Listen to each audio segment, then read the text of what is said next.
À 90 ans, Lisette Furcat est encore très alerte. Pour rien au monde, elle ne partirait de chez elle. Pendant 3 mois, ces petits capteurs vont enregistrer tous ses mouvements et détecter la moindre anomalie.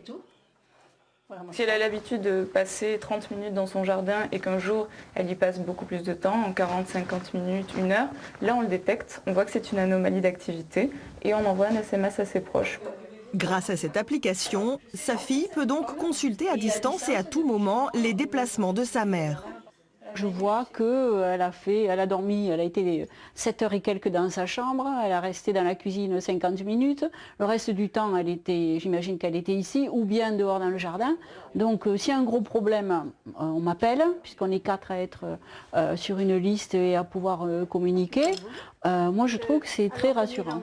Lisette ne s'est aperçue de rien. La vieille dame n'a pas changé ses habitudes. Ah, moi, ça ne me dérange pas du tout. Je fais comme s'il n'y était pas.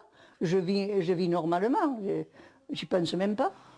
C'est cette jeune start-up toulousaine qui est à l'initiative du projet.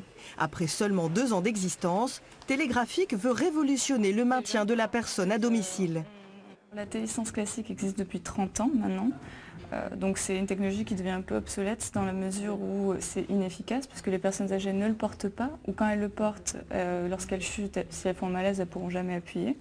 Donc finalement, les services proposés par Télégraphique, c'est vraiment en complément de la téléassistance puisque certaines personnes le portent. Nous, ce qui est bien, les bénéfices, c'est que la personne n'a rien à porter sur elle, elle vit comme d'habitude et c'est nous qui veillons sur elle. Grâce à ce système, les proches de Lisette sont rassurés et la vieille dame peut profiter encore longtemps de son jardin en toute sécurité.